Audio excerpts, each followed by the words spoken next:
The glass felt ice-cold against my trembling fingers as Danny placed it gently in my hands, his face radiating the same warmth and concern I'd seen throughout his childhood.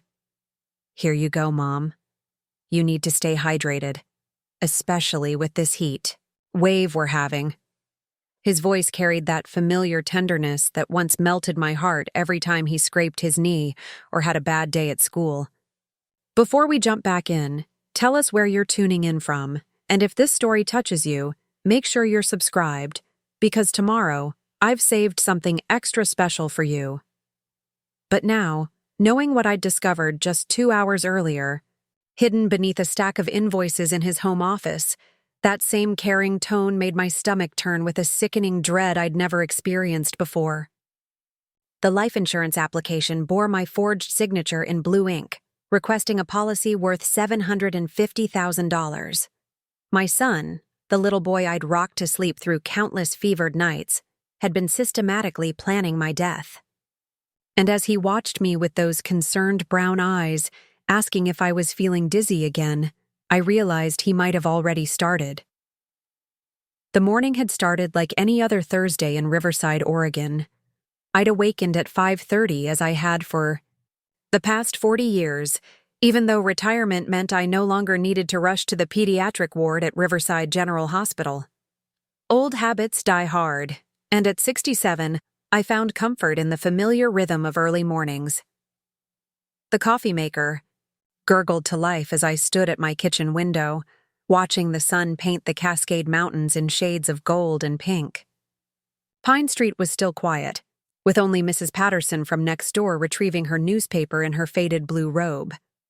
It should have been a perfect morning, the kind that reminded me why Harry and I had chosen this modest ranch house 35 years ago when Danny was just 7 years old. The maple tree Harry planted in the front yard had grown tall enough to shade half the roof, and the vegetable garden I'd maintained since the early days was producing the best tomatoes I'd grown in years. Everything about this place held memories of laughter, family dinners, and the simple joy of raising our son in a community where everyone knew each other's names. But something had been gnawing at me for weeks, a persistent unease that followed me through my daily routines like a shadow I couldn't shake. It had started with small things, barely noticeable changes in Danny's behavior that I initially attributed to the stress of his pharmaceutical sales job. He'd been visiting more frequently since Harry's death 2 years ago, which I'd welcomed, at first.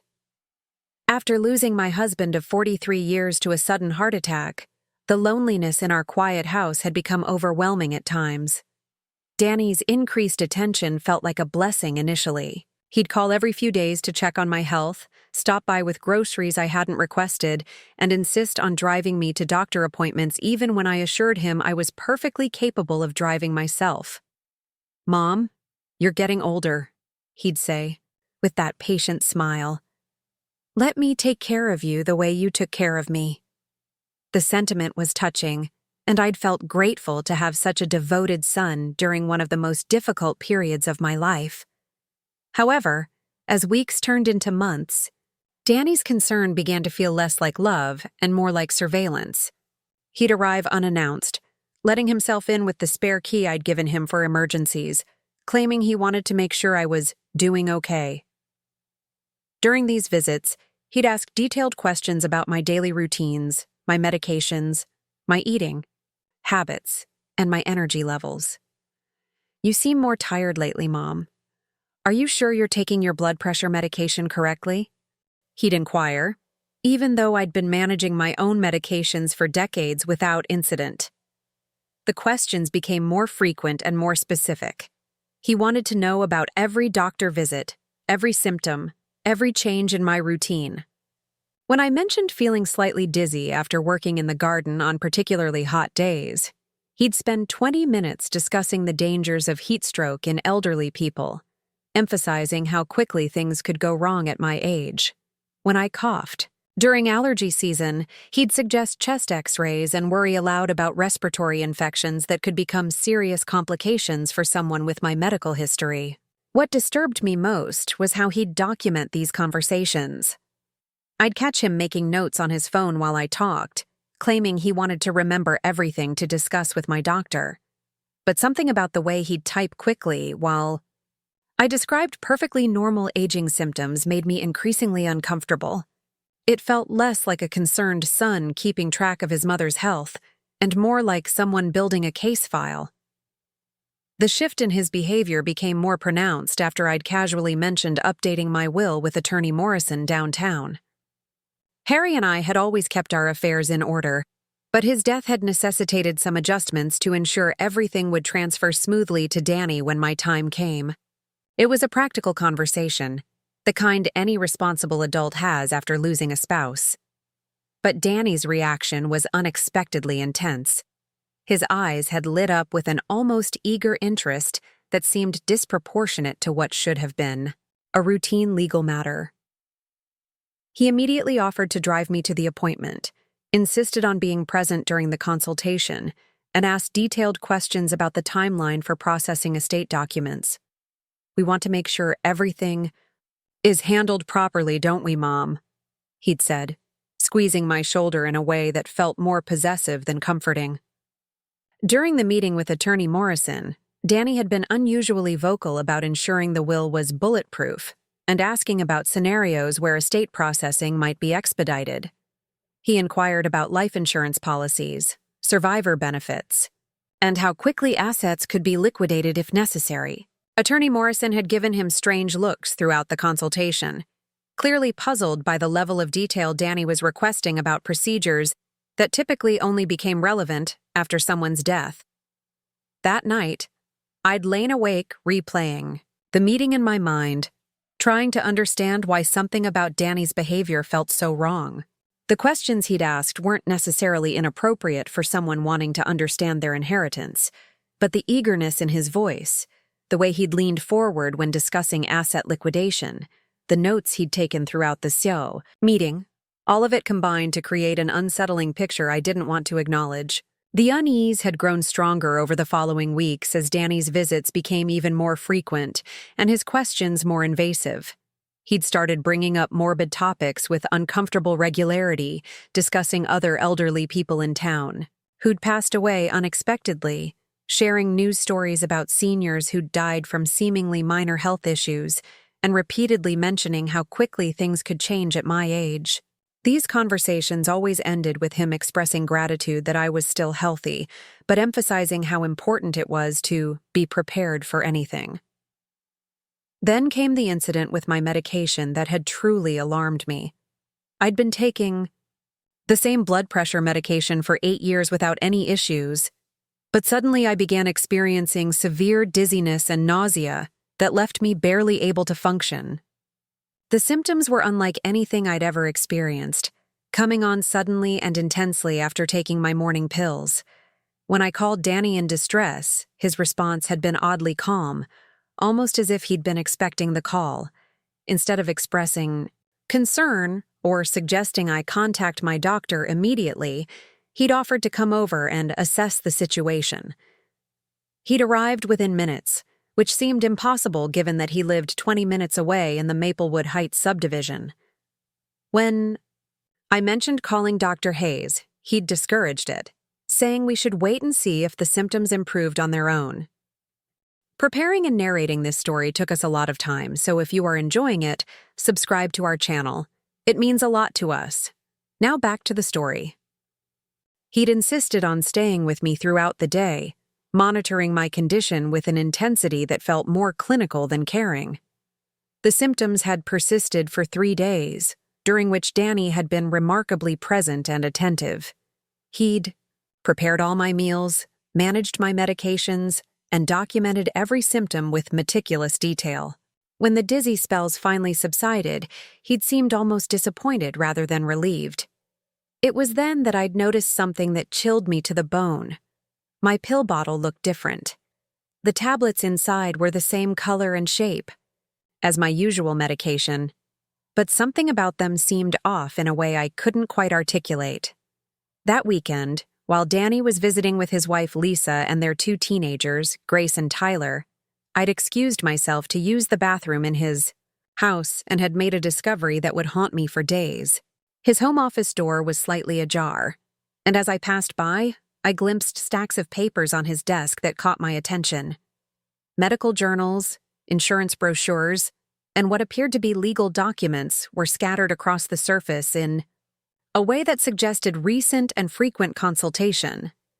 My nursing background had taught me to trust my instincts when something felt wrong, and every instinct I possessed was screaming that I needed to understand what my son was researching so intensively. The rational part of my mind argued that I was being paranoid, that grief and loneliness were making me suspicious of perfectly normal behavior. But the part of me that had spent 35 years recognizing patterns in patient symptoms and family dynamics knew that something was terribly wrong. The medication incident had been the final straw. That evening, after Danny and his family had left, I'd made a decision that felt both necessary and heartbreaking.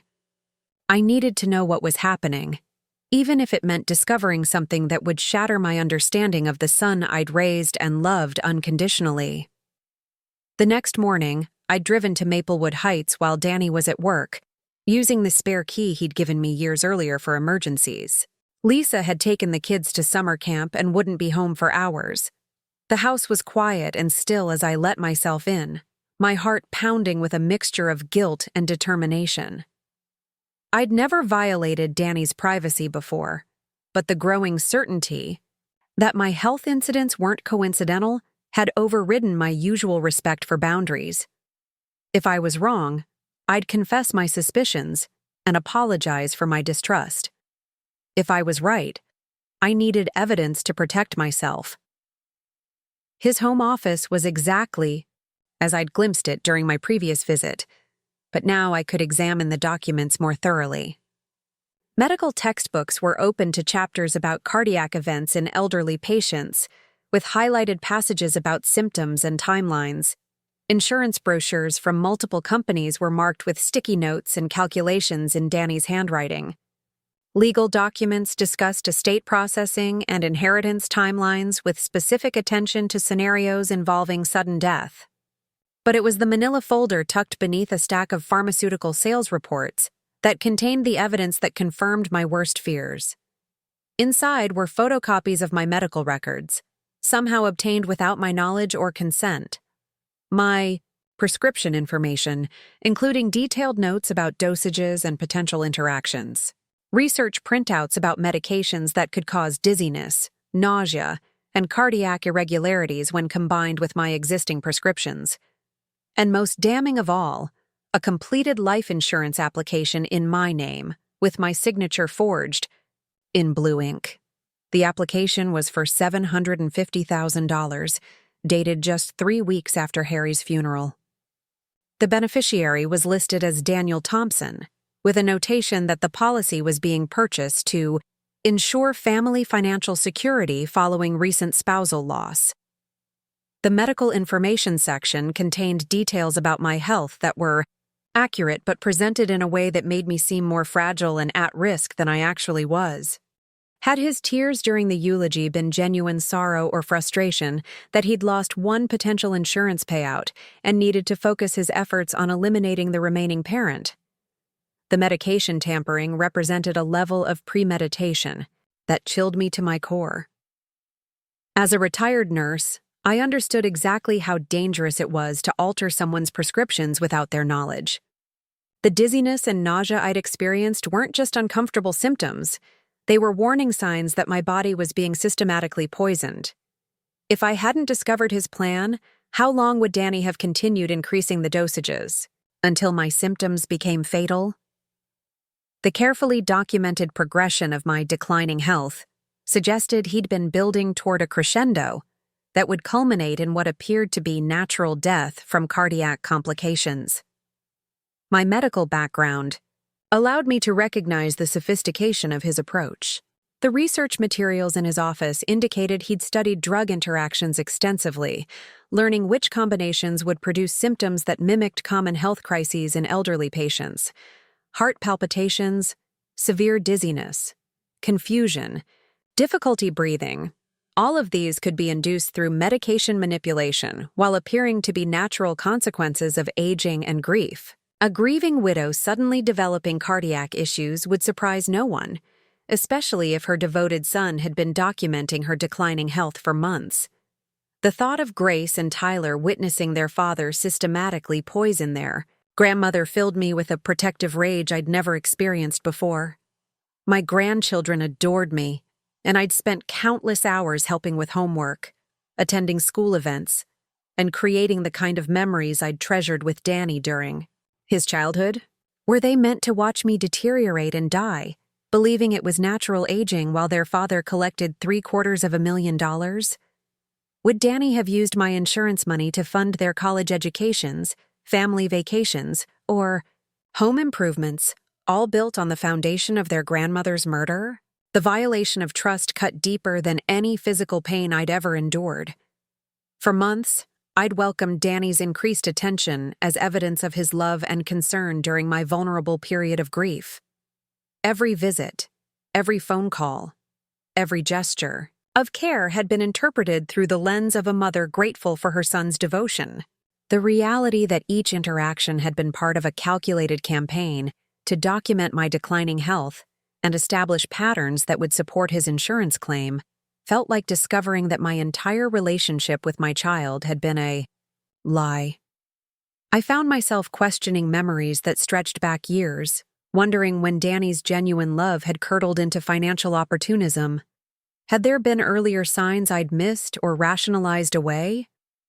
His questions about Harry's and my retirement savings, his interest in our life insurance policies, his suggestions about updating our wills, had these been expressions of concern or reconnaissance missions to assess our financial worth? When? Had I stopped being his mother and become a potential source of income to be harvested when the timing was right? The isolation was perhaps the cruelest aspect of my discovery. Who could I tell about this unthinkable betrayal? What friends or family members would believe that Danny Thompson, the polite pharmaceutical salesman everyone knew as a devoted family man, was capable of murdering his own mother for money? Even I was struggling to accept the evidence I'd seen with my own eyes. The cognitive dissonance between the son I'd raised and the predator who'd been systematically poisoning me created a psychological fracture that left me questioning my own perceptions and sanity. My sister Caroline lived in Phoenix with her husband, but our relationship had never been particularly close, and the geographic distance made her an impractical confidant for something this serious.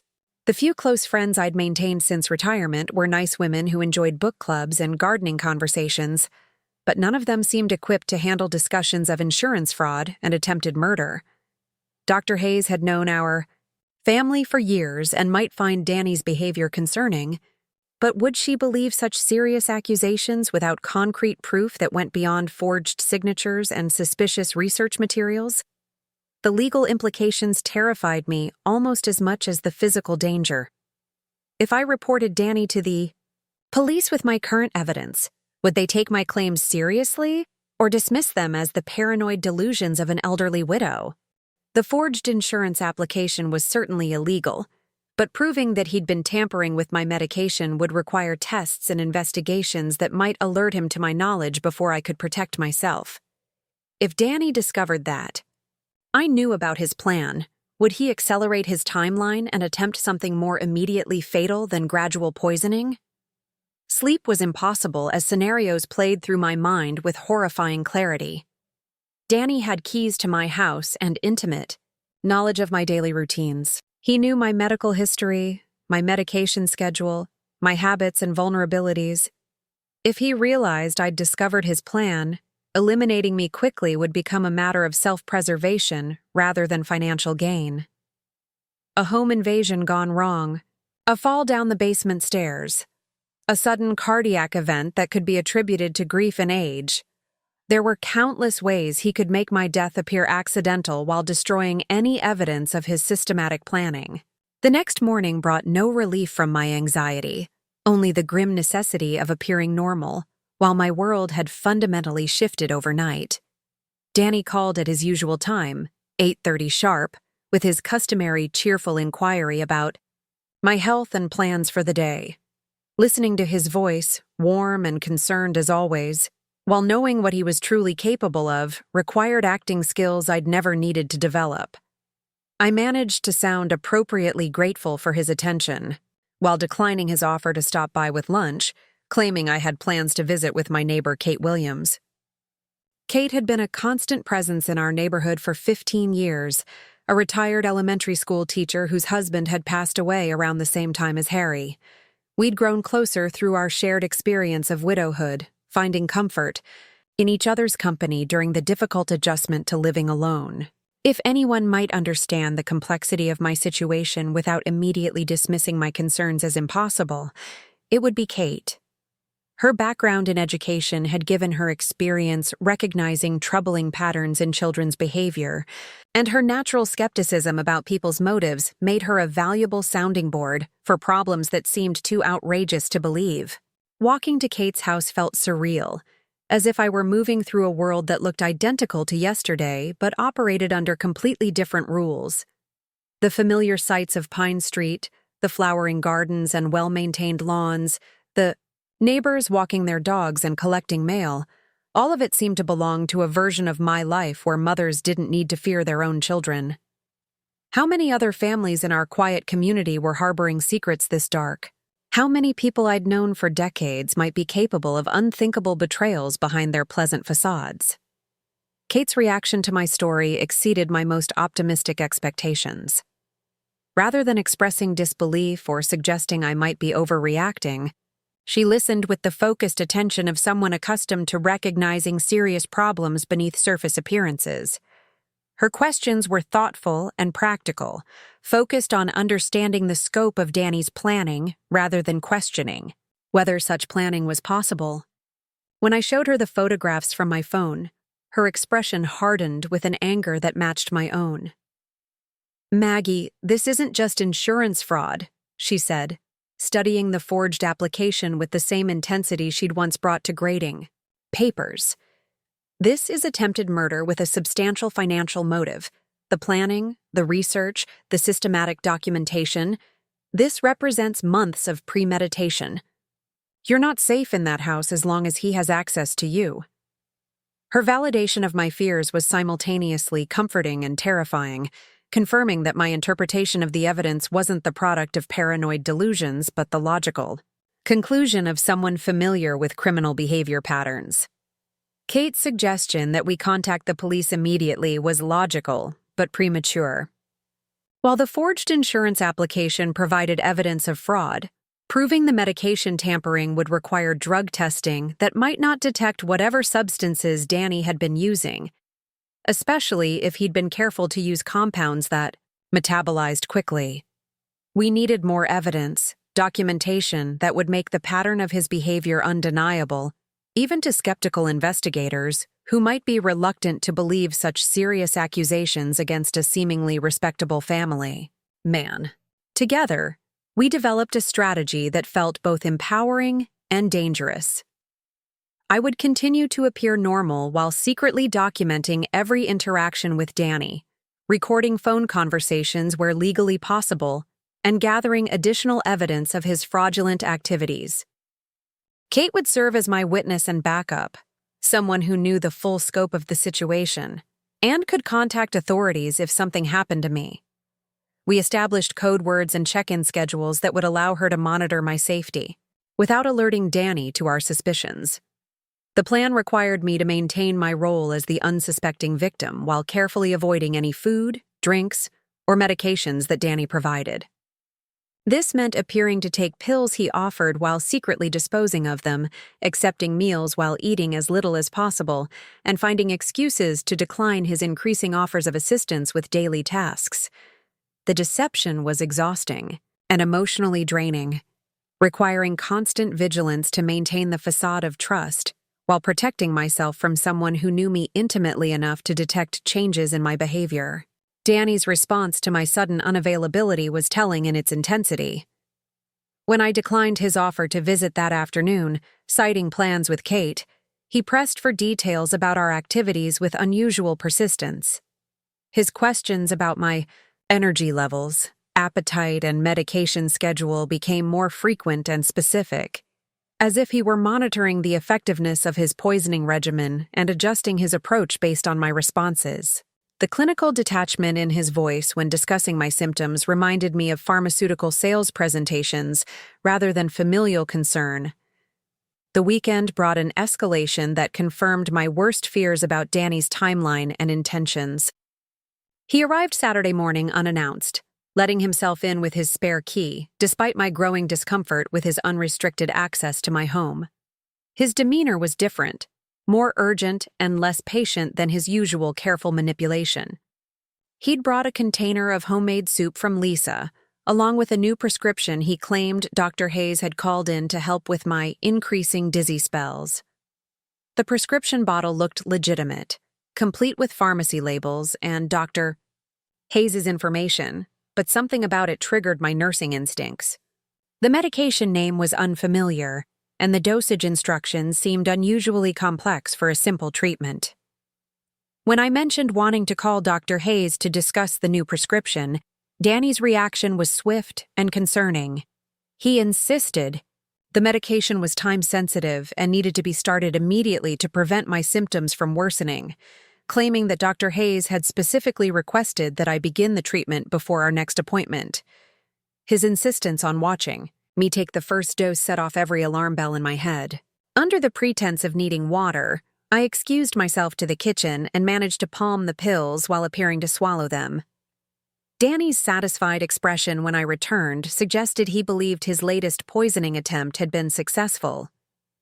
The realization that he was escalating his timeline, moving from gradual poisoning to more aggressive medication fraud, indicated that my window for gathering evidence and seeking help was rapidly closing. That evening, after Danny had finally left, I called Dr. Hayes's emergency line to inquire about the prescription he'd delivered. Her confusion and concern confirmed my suspicions. She had not prescribed any new medications for me, had not contacted any pharmacy about my care, and was alarmed to learn that someone had been forging prescriptions in her name. Her immediate recommendation to contact both the police and the state pharmacy board about prescription fraud provided the professional validation I needed to move forward with formal complaints. Dr. Hayes's offer to conduct immediate blood tests to check for any foreign substances in my system was both medically prudent and legally valuable. The appointment was scheduled for Monday morning, giving me the weekend to gather any additional evidence while avoiding further contact with Danny.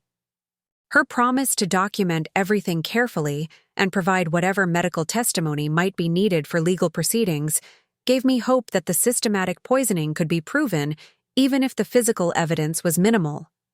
The weekend also provided an opportunity to secure my home against Danny's unrestricted access. Kate helped me change the locks while Danny was presumably at home with his family, ensuring that his spare key would no longer provide entry to my house. We also installed a simple security camera system that would document any attempts to break in or tamper with my property. These precautions felt both necessary and heartbreaking, transforming my safe haven into a fortress designed to keep out my own son. The transformation of my relationship with Danny from loving trust to defensive suspicion represented a loss that felt almost as profound as Harry's death. Grief for the son I'd thought I knew mingled with fear of the predator he'd revealed himself to be, creating an emotional complexity I'd never experienced before. Mourning someone who was still alive but had become a stranger felt like a unique form of psychological torture, complicated by the knowledge that my survival depended on successfully deceiving someone who'd been systematically deceiving me for months. By Sunday evening, I'd assembled a comprehensive file of evidence that painted a clear picture of Danny's insurance fraud and attempted murder. The forged application, the suspicious research materials, the medication tampering, the escalating timeline of his poisoning attempts, all of it documented with photographs, timestamps, and detailed notes about his behavior patterns. Kate had witnessed my distress, helped verify the timeline of events, and could testify about the dramatic changes in Danny's behavior following Harry's death. The decision to involve law enforcement was terrifying, but inevitable. My son had crossed lines that made reconciliation impossible and continuation of our relationship deadly. The little boy who'd once brought me dandelions from the yard had become someone capable of murder for financial gain, and protecting myself required acknowledging that transformation completely. Tomorrow would bring phone calls to police, meetings with detectives, and the beginning of legal proceedings that would shatter what remained of our family forever. As I prepared for bed Sunday night, knowing it might be my last evening of relative peace before the storm of investigation and prosecution began, I found myself grateful for Kate's friendship and support. Having someone who believed my story, validated my fears, and helped me plan my defense had been crucial to maintaining my sanity through this nightmare. The isolation that Danny's manipulation had created was breaking down, replaced by a support network that would help me survive, whatever came next. The woman who would wake up Monday morning was no longer the trusting mother who'd welcomed her son's increased attention after her husband's death. She was someone who'd discovered that survival sometimes requires seeing the people you love most clearly, even when that clarity reveals monsters wearing familiar faces. Tomorrow, Margaret Thompson would begin the fight for her life against the son she'd raised, armed with evidence, allies, and a determination to ensure that his carefully planned murder would become his own destruction instead. Monday morning arrived with a clarity that felt almost supernatural, as if the universe had finally aligned to reveal truths that had been hidden in shadows for too long. The blood work at Dr. Hayes's office confirmed what I'd suspected but dreaded to know for certain. Traces of digoxin, a heart medication I'd never been prescribed, were present in levels that could have caused the severe dizziness and cardiac irregularities I'd experienced. The medication was commonly used to treat heart conditions, but in higher doses or when combined with other drugs, it could cause dangerous symptoms that mimicked natural cardiac events in elderly patients. Dr. Hayes's expression as she delivered the results was a mixture of professional concern and personal outrage. She'd known our family for over a decade, had delivered both Grace and Tyler, and had always viewed Danny as a devoted son. The evidence that he'd been systematically poisoning me with stolen pharmaceutical samples from his sales job challenged her fundamental assumptions about human nature. Her offer to immediately contact both the police and the state medical board wasn't just professional obligation, it was personal betrayal on behalf of someone she'd trusted with access to controlled substances. The detective assigned to my case was Angela Rodriguez, a woman in her early 40s with sharp eyes and a no-nonsense demeanor that immediately put me at ease. Her experience with elder abuse cases had apparently taught her to take seriously accusations that might seem outlandish to less specialized investigators. Her promise to document everything carefully and provide whatever medical testimony might be needed for legal proceedings gave me hope that the systematic poisoning could be proven even if the physical evidence was minimal. The weekend also provided an opportunity to secure my home against Danny's unrestricted access. Kate helped me change the locks while Danny was presumably at home with his family, ensuring that his spare key would no longer provide entry to my house. We also installed a simple security camera system that would document any attempts to break in or tamper with my property. These precautions felt both necessary and heartbreaking, transforming my safe haven into a fortress designed to keep out my own son. The transformation of my relationship with Danny from loving trust to defensive suspicion represented a loss that felt almost as profound as Harry's death. Grief for the son I'd thought I knew mingled with fear of the predator he'd revealed himself to be, creating an emotional complexity I'd never experienced before. Mourning someone who was still alive but had become a stranger felt like a unique form of psychological torture, complicated by the knowledge that my survival depended on successfully deceiving someone who'd been systematically deceiving me for months. By Sunday evening, I'd assembled a comprehensive file of evidence that painted a clear picture of Danny's insurance fraud and attempted murder. The forged application, the suspicious research materials, the medication tampering, the escalating timeline of his poisoning attempts, all of it documented with photographs, timestamps, and detailed notes about his behavior patterns. Kate had witnessed my distress, helped verify the timeline of events, and could testify about the dramatic changes in Danny's behavior following Harry's death. The decision to involve law enforcement was terrifying, but inevitable. My son had crossed lines that made reconciliation impossible and continuation of our relationship deadly.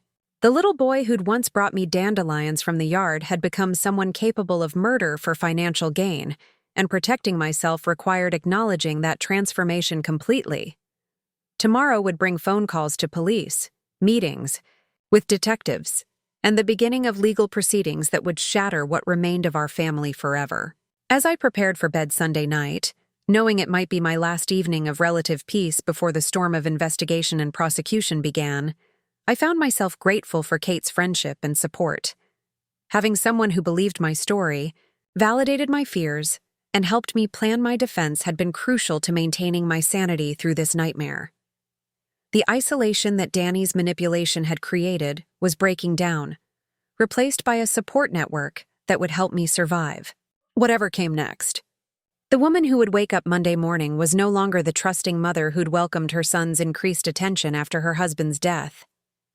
She was someone who'd discovered that survival sometimes requires seeing the people you love most clearly, even when that clarity reveals monsters wearing familiar faces.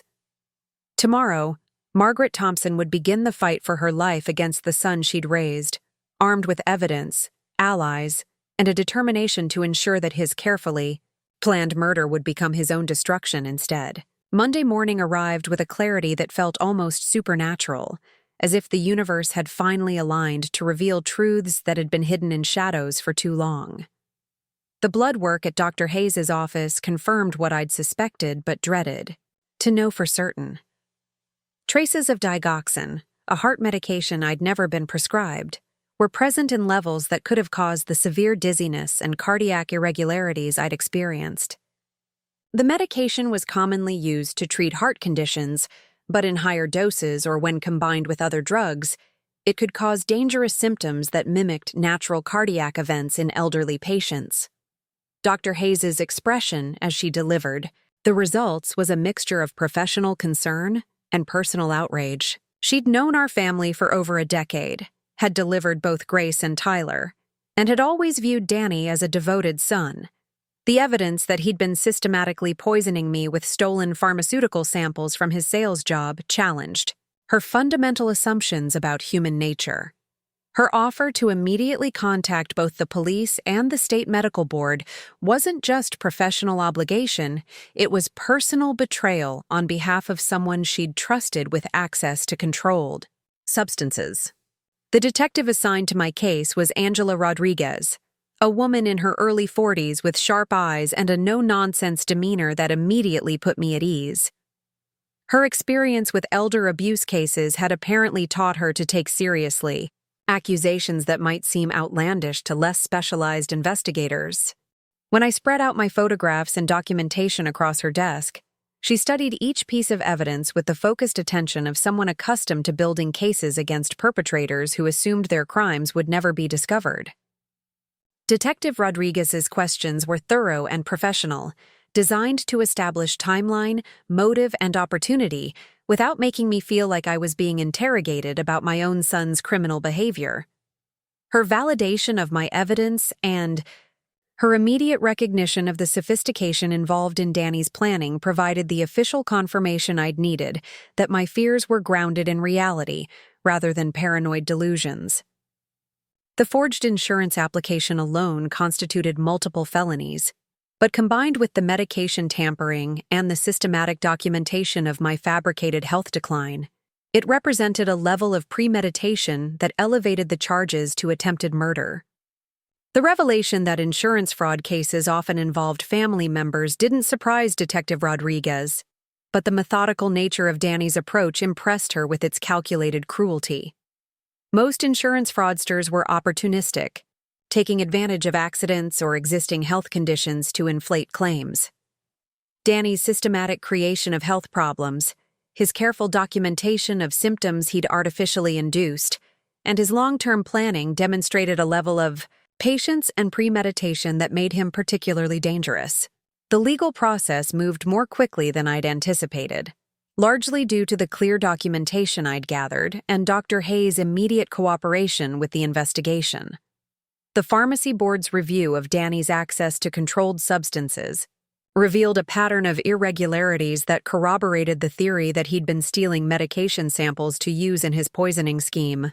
His employer's records showed he'd been requesting unusual quantities of cardiac medications, claiming they were needed for client education and sample distribution to physicians. Danny's reaction to the police investigation was everything I'd expected and feared. When Detective Rodriguez and her partner arrived at his house Tuesday evening with a search warrant, his initial response was shocked disbelief that quickly transformed into indignant outrage. According to the detective's report, he'd demanded to know who had made such ridiculous accusations against him, claiming that his increased attention to my health was evidence of his devotion rather than criminal intent. His performance as the wrongfully accused son was apparently convincing enough that Lisa initially supported his claims of innocence. The search of Danny's home office yielded additional evidence that strengthened the case beyond any reasonable doubt. Hidden among his pharmaceutical sales materials were detailed notes about drug interactions, dosage calculations, and timeline projections that read like a murder manual rather than professional research. His computer's search history revealed months of queries about life insurance policies, inheritance laws, and methods for inducing cardiac events that would appear natural. Most damning of all were the handwritten notes tracking my symptoms, medication responses, and behavioral changes with the clinical detachment of a researcher monitoring test subjects. The discovery of additional forged documents elevated the charges even further. Danny had apparently been preparing multiple contingency plans, including forged medical records that would support claims of my declining mental capacity if questions arose about my signature on various legal documents. Power of attorney forms, updated will documents, and bank account authorizations all bore versions of my forged signature, suggesting his plans extended far beyond simple insurance fraud to comprehensive financial exploitation. Lisa's discovery of the evidence her husband had hidden from her marked the beginning of his isolation from the family support he'd counted on during legal proceedings. Her initial loyalty transformed into horrified disgust as she realized the extent of his deception and criminal planning. The woman I'd welcomed as a daughter-in-law who'd shared family dinners and holiday celebrations was forced to confront the reality that she'd been living with someone capable of murdering his own mother for money. The impact on Grace and Tyler was perhaps the most heartbreaking aspect of the entire situation. At 16 and 14, they were old enough to understand the serious nature of the charges against their father, but young enough to be devastated by the destruction of their family unit. Grace's tears when she called to apologize for her father's actions broke my heart in ways that Danny's betrayal hadn't managed to achieve. These children, who'd done nothing wrong, were now dealing with the social stigma and emotional trauma of having a father accused of attempted murder. Danny's arrest at his workplace created exactly the kind of public humiliation he'd spent years trying to avoid through his social climbing and professional networking. The pharmaceutical company's immediate termination of his employment was followed by industry-wide blacklisting that effectively ended his career in medical sales. The man who'd been so concerned with maintaining appearances and social status found himself unemployed, facing multiple felony charges, and abandoned by the professional connections he'd valued above family relationships.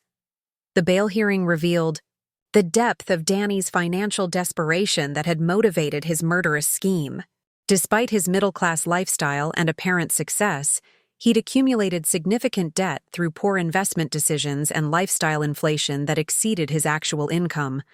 Credit cards were maxed out, the mortgage on their house was behind on payments, and he'd borrowed against his retirement accounts to maintain the facade of prosperity. My life insurance payout would have solved his financial problems while appearing to be an unexpected windfall following his mother's natural death. Lisa's decision to file for divorce while Danny awaited trial demonstrated the complete collapse of the life he'd tried to build through deception and manipulation. The woman who'd stood by him through career challenges and financial stress drew the line at attempted murder, recognizing that no amount of marital loyalty could excuse planning the death of her mother-in-law for monetary gain. Her cooperation with prosecutors in exchange for immunity from charges related to the forged documents strengthened the case against Danny while ensuring that Grace and Tyler wouldn't lose both parents to the legal system. The community's reaction to Danny's arrest was a mixture of shock, disbelief, and gradual acceptance as the evidence became public knowledge. Neighbors who'd known our family for years struggled to reconcile the polite pharmaceutical salesman they'd chatted with at Block parties with someone capable of systematic poisoning and insurance fraud.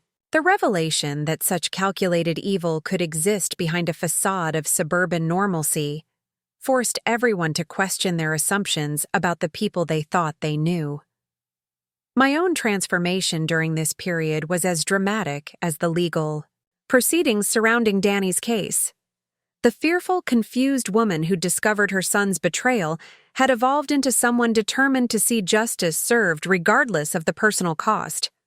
The maternal instincts that had once driven me to protect Danny at any cost were now focused on protecting other potential victims from someone who'd proven capable of murder for money. The decision to testify against my own son required a fundamental shift in how I understood motherhood and family loyalty. The love I'd felt for the child I'd raised hadn't disappeared, but it was now overshadowed by the recognition that the person he'd become posed a danger to society that transcended our family relationship. Speaking publicly about his attempts to kill me felt like a final severance of the bonds that had once defined my identity as his mother. The media attention surrounding the case was intense and invasive, transforming our private family tragedy into public entertainment for people fascinated by stories of ultimate betrayal. Reporters camped outside my house, requesting interviews about what it felt like to discover your son was planning your murder. The invasion of privacy was uncomfortable, but it also served to document the reality of elder abuse and insurance fraud in ways that might protect other potential victims. Detective Rodriguez's investigation uncovered evidence that Danny's criminal behavior might have extended beyond his attempts on my life. Suspicious deaths of other elderly clients from his pharmaceutical sales territory were being reviewed for possible connections to insurance fraud schemes. The revelation that I might not have been his only target transformed my case from isolated family tragedy to potential serial crime investigation. The psychological evaluation ordered by the court as part of Danny's legal proceedings revealed personality traits that explained his capacity for such calculated cruelty, narcissistic personality disorder, antisocial tendencies, and an inability to form genuine emotional attachments painted a picture of someone who'd been wearing a mask of normalcy throughout his entire adult life. The son I'd raised and loved had perhaps never truly existed except as a performance designed to manipulate the people around him. Lisa's testimony about Danny's behavior during their marriage provided additional insight into his manipulative nature and financial desperation. His increasing anger about my continued good health, his frustration with the slow pace of his poisoning scheme, and his discussions about accelerating the timeline revealed someone whose patience was wearing thin as his financial situation deteriorated. Her reluctant admission that he'd discussed various scenarios for my death, as if they were business problems to be solved, demonstrated the complete absence of normal family affection or moral boundaries. The insurance company's investigation revealed that Danny had been monitoring their procedures for processing death benefits, timing his scheme to coincide with their most efficient payout periods. His research into their medical review processes had informed his choice of poisoning methods, selecting substances that would be unlikely to trigger autopsy requirements for elderly victims with documented health problems. The sophistication of his planning impressed even experienced fraud investigators who'd seen countless schemes over their careers. Grace's decision to maintain contact with me despite her father's crimes provided a source of hope during the darkest period of the legal proceedings. Her ability to separate her love for her father from condemnation of his actions demonstrated maturity beyond her years and offered the possibility that some family relationships might survive the destruction Danny had caused. Her visits to my house, carefully supervised by Lisa to ensure there were no conflicts of interest with the ongoing case, reminded me that not all family bonds had been poisoned by his betrayal. The preliminary hearing established probable cause for all charges against Danny, setting the stage for a trial that would determine whether he spent the rest of his life in prison for attempting to murder his mother. His attorney's arguments about circumstantial evidence and alternative explanations for the forged documents and medication tampering were undermined by the comprehensive nature of the case Detective Rodriguez had built. The mountain of evidence, from computer searches to handwritten notes to physical proof of poisoning, created a narrative that was impossible to dismiss as coincidence or misunderstanding. My preparation for testifying against Danny required me to relive every moment of his betrayal while maintaining the emotional composure necessary to present credible testimony. The process of organizing my thoughts and evidence into a coherent narrative forced me to confront the full scope of his deception and manipulation. The realization that he'd been planning my death while comforting me through grief, that he'd been documenting my symptoms while causing them, that he'd been expressing concern for my health while systematically destroying it, represented levels of cruelty that challenged my fundamental beliefs about human nature. The woman who would eventually take the stand against her son bore little resemblance to the trusting mother who'd welcomed his increased attention after her husband's death. She was someone who'd discovered that survival sometimes requires abandoning the illusions that make life bearable in favor of truths that make life possible. The choice between protecting a son who'd tried to kill her and protecting future victims from his calculated cruelty wasn't really a choice at all, but rather an acceptance of responsibilities that extended beyond the boundaries of family loyalty. As the trial date approached, I found myself simultaneously dreading and anticipating the moment when Danny would be forced to account for his actions in a public forum where his charm and manipulation would be ineffective against documented evidence of his crimes. The courtroom would become the stage for a final confrontation between the mother he'd tried to murder and the son who'd valued money more than the life of the woman who'd given him everything.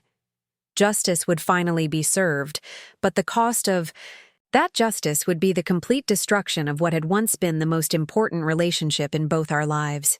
The morning I walked into the courthouse to testify against my own son, I carried with me not just the weight of evidence and truth, but the crystallized understanding of who I'd become through this nightmare.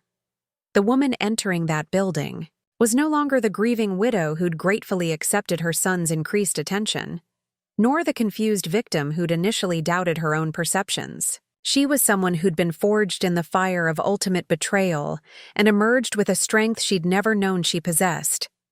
Danny's defense attorney had spent weeks trying to construct alternative narratives that might explain away the mountain of evidence against his client. The strategy seemed to center on portraying me as a confused elderly woman whose grief had transformed normal family concern into paranoid delusions about attempted murder. Character witnesses testified about Danny's reputation as a devoted son, his involvement in community activities, and his apparent dedication to his family's well-being. The performance was masterful, designed to make the jury question whether such a seemingly normal man could be capable of the calculated cruelty documented in the prosecution's case. But the evidence spoke louder than character testimonials. When Detective Rodriguez took the stand, her methodical presentation of the investigation's findings left no room for alternative interpretations. The forged insurance application, the computer searches for methods of inducing cardiac events, the handwritten notes tracking my fabricated symptoms, the stolen pharmaceutical samples found in Danny's possession, each piece of evidence built upon the others to create an unshakable foundation of proof that this was premeditated attempted murder rather than misunderstood family dynamics. Dr. Hayes's testimony about the digoxin found in my blood work provided the medical evidence that transformed suspicions into certainties. Her explanation of how the medication would have affected my cardiovascular system, particularly when combined with my existing prescriptions, painted a clear picture of someone systematically poisoning me with substances that would make my death appear natural. The dosage levels she'd detected were precisely calibrated to cause symptoms without immediately fatal results, suggesting someone with pharmaceutical knowledge had been carefully escalating the poisoning over time. Lisa's reluctant testimony proved to be the most damaging to Danny's defense. Her intimate knowledge of his financial desperation, his increasing anger about my continued good health, and his discussions about various scenarios for my death provided insight into his motivations and mindset that no amount of character witness testimony could counteract. The woman who'd once loved him enough to marry him and bear his children was now forced to publicly acknowledge that she'd been living with someone capable of murdering his own mother for money. The moment arrived for my own testimony with a strange sense of inevitability, as if everything in my life had been leading to this confrontation with the son who'd tried to kill me. Walking to the witness stand, I could feel Danny's eyes on me, but I refused to meet his gaze.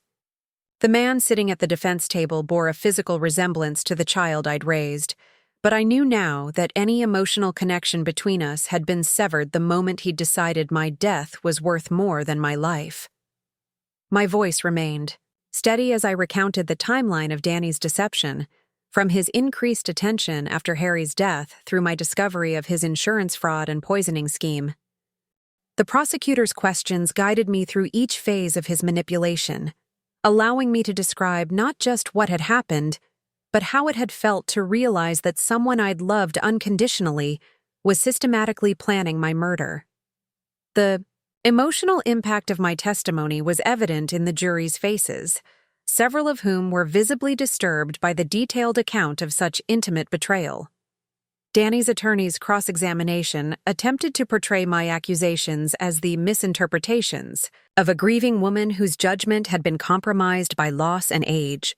The questions were designed to suggest that I'd misunderstood normal concern for elderly parent welfare, that my discovery of research materials and insurance documents had been taken out of context, that my medical symptoms could have been caused by grief and stress rather than deliberate poisoning. The performance was professional and persistent, but it crumbled against the specificity of my nursing background and my methodical documentation of Danny's behavior patterns. The defense's attempts to explain away the forged insurance application proved particularly ineffective. Danny's signature on the document was clearly fraudulent when compared to samples of my actual handwriting, and the medical information included details that could only have been obtained through unauthorized access to my medical records. The insurance company's representative testified that such applications required extensive verification procedures that Danny had somehow circumvented, suggesting sophisticated knowledge of their internal processes rather than innocent mistake or misunderstanding. Grace's appearance as a character witness for her father created one of the most emotionally challenging moments of the entire trial. At 16, she was mature enough to understand the serious nature of the charges, but young enough to still love the father who'd been arrested for attempting to murder her grandmother. Her testimony about Danny's behavior as a parent was genuinely moving, describing someone who'd been involved in her activities, supportive of her interests, and present for important milestones in her development. Yet even Grace's heartfelt defense of her father couldn't overcome the evidence that he'd been planning my death while maintaining his role as devoted family man. Her tears on the witness stand represented the collateral damage of Danny's crimes, the destruction of innocent relationships that had nothing to do with his murderous intentions toward me. The judge's gentle handling of her testimony reflected the court's recognition that she was as much a victim of Danny's actions as I had been, despite being called to support his defense. The prosecution's closing argument methodically connected each piece of evidence into a comprehensive narrative of premeditated attempted murder motivated by financial desperation and enabled by pharmaceutical knowledge. The prosecutor's presentation was devastating in its clarity, leaving no aspect of Danny's scheme unexplained or unproven. The timeline of his planning, the sophistication of his methods, the calculated nature of his deception, all of it combined to create a portrait of someone who'd transformed family love into a business transaction with deadly consequences. Danny's defense attorney's closing argument was a masterpiece of desperation, attempting to create reasonable doubt where none existed. The alternative theories proposed ranged from coincidental circumstances to family misunderstandings to age-related paranoia, But none of them could adequately explain the comprehensive evidence of fraud, forgery, and poisoning that had been presented during the trial. The defense's best efforts couldn't overcome the simple fact that Danny had been caught with detailed plans for murdering his mother, along with the means and opportunity to carry out those plans. The jury's deliberation lasted less than 4 hours, a remarkably short time for such a complex case involving multiple felony charges. Their quick return suggested that the evidence had been overwhelming and the verdict unanimous from early in their discussions. When they filed back into the courtroom, none of them looked toward Danny, a telling sign that their decision hadn't been favorable to his defense. The guilty verdicts on all charges rang through the courtroom like thunder, each one representing justice for a different aspect of Danny's betrayal. Insurance fraud, forgery, attempted murder, elder abuse, prescription drug theft. The litany of his crimes read like a catalog of every way a son could violate the trust and love of the mother who'd raised him. The judge's expression throughout. The verdict reading reflected the gravity of crimes that had shocked even experienced legal professionals familiar with the worst of human behavior. Danny's reaction to the guilty verdicts was perhaps the most revealing moment of the entire proceedings. Rather than showing remorse or accepting responsibility for his actions, he turned toward me with an expression of rage and betrayal, as if I were the one who'd wronged him by refusing to die according to his schedule. His angry words, quickly, silenced by his attorney and the court officers, included accusations that I'd ruined his life by surviving his murder attempts and reporting his crimes to authorities. The sentencing hearing 2 weeks later provided an opportunity for victim impact statements that allowed me to speak directly about how Danny's betrayal had affected not just my physical health, but my fundamental understanding of family, trust, and human nature. Standing before the judge, with Danny forced to listen to the consequences of his actions, I described the psychological devastation of discovering that the child I'd raised with unconditional love had been planning my death. With methodical precision, my statement wasn't focused on vengeance or punishment, but rather on the necessity of protecting other potential victims from someone who'd proven capable of murder for money. Danny's crimes hadn't been crimes of passion or desperation, but calculated business decisions that treated human life as a commodity to be exploited for financial gain. The sophistication of his planning and the duration of his deception demonstrated that he posed an ongoing threat to anyone who might become vulnerable to his manipulation. Lisa's victim impact statement provided additional insight into the broader damage Danny's crimes had inflicted on everyone who'd trusted him. Her description of the psychological trauma experienced by Grace and Tyler, forced to confront the reality that their father had tried to murder their grandmother, illustrated the ripple effects of his betrayal extending far beyond his intended victim. The destruction of her marriage, the financial hardship created by his arrest and unemployment, the social stigma attached to being associated with someone convicted of attempted murder against a family member, all of it represented collateral damage from his selfish choices. The judge's sentencing speech reflected both the severity of Danny's crimes and the particular heinousness of attempting to murder one's own mother for financial gain. The violation of family trust, the exploitation of his access to pharmaceutical samples, the systematic nature of his poisoning and fraud scheme, all of these factors contributed to a sentence that would ensure Danny spent the majority of his remaining life in prison.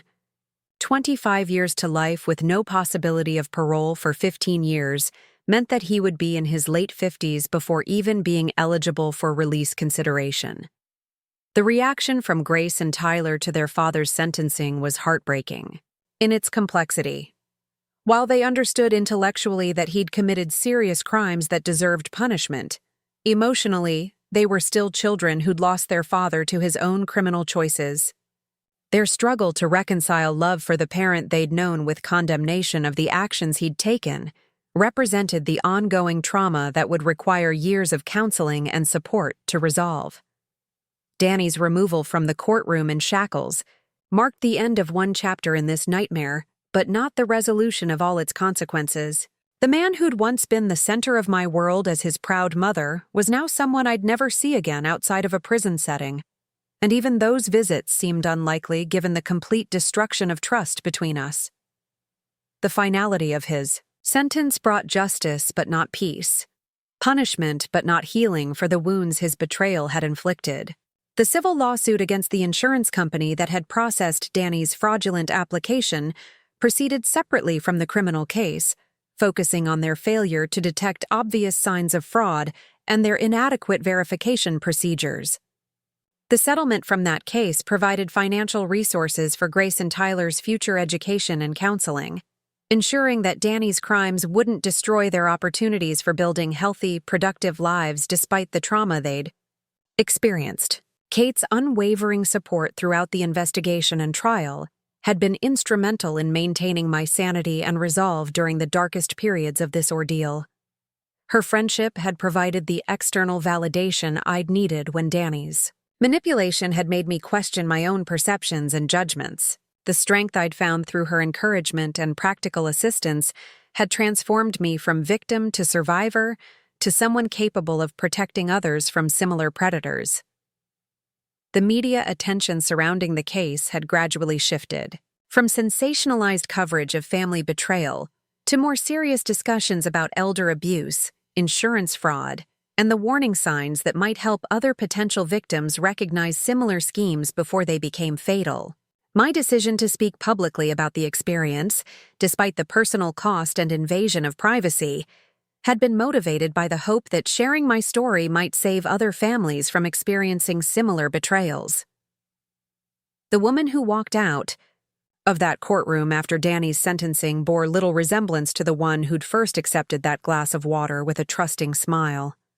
She was someone who'd learned that survival sometimes requires seeing clearly, even when that clarity destroys everything you thought you knew about the people you love most. The strength she'd discovered through necessity would serve her well in rebuilding a life that no longer included the son who'd chosen money over the mother who'd given him everything. Recovery from such profound betrayal would be a long process, but it had already begun with the recognition that justice had been served and future victims had been protected. The next phase would involve learning to trust again, to open her heart to new relationships, while maintaining the wisdom that comes from surviving the ultimate violation of family bonds. Margaret Thompson had entered this nightmare as a victim, but she was emerging from it as a warrior who'd fought for her life and won. 2 years have passed since I watched my son led away in handcuffs, and the woman I've become would be unrecognizable to the person I was before this nightmare began.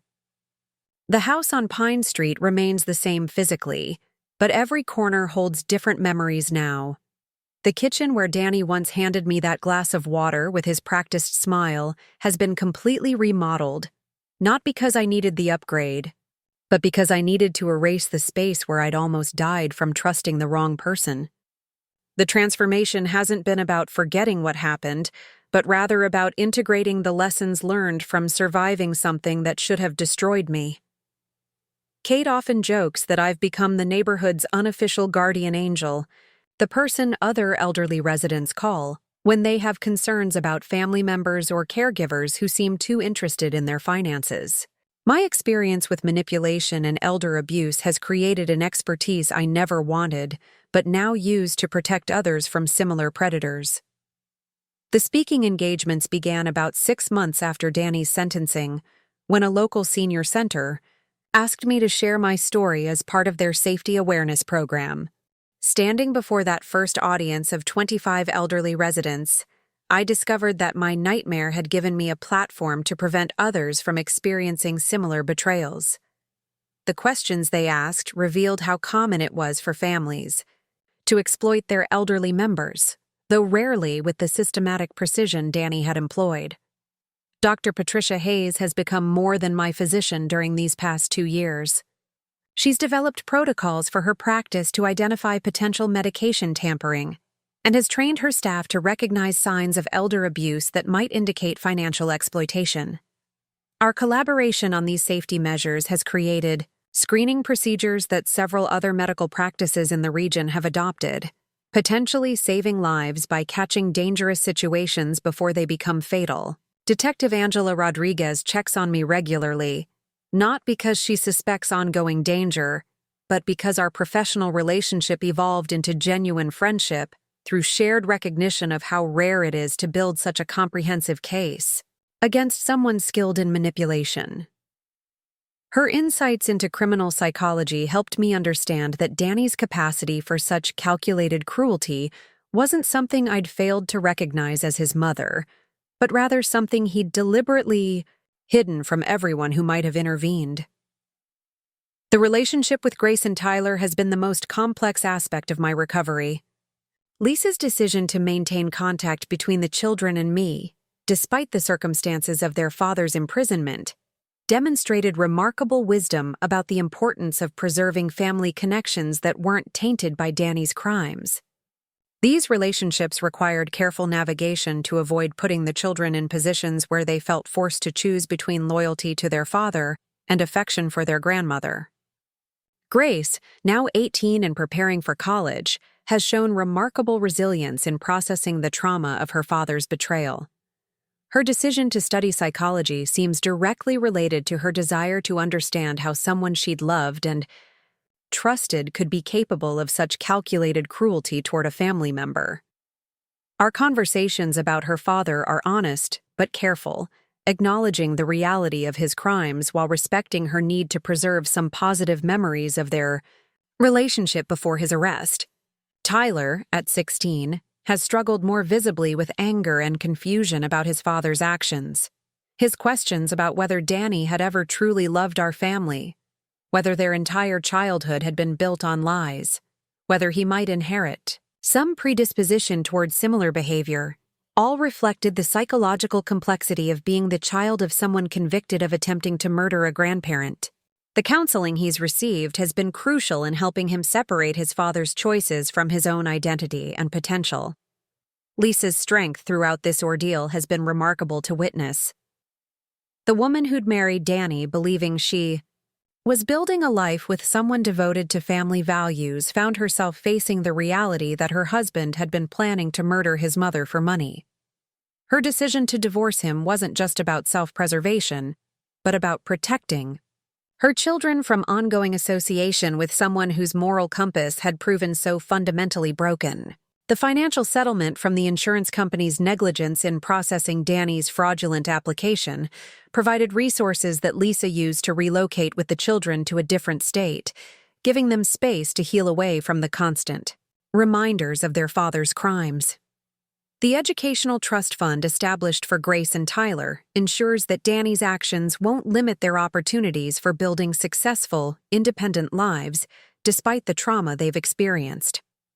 The insurance industry's response to Danny's case has been gratifying in its scope and seriousness.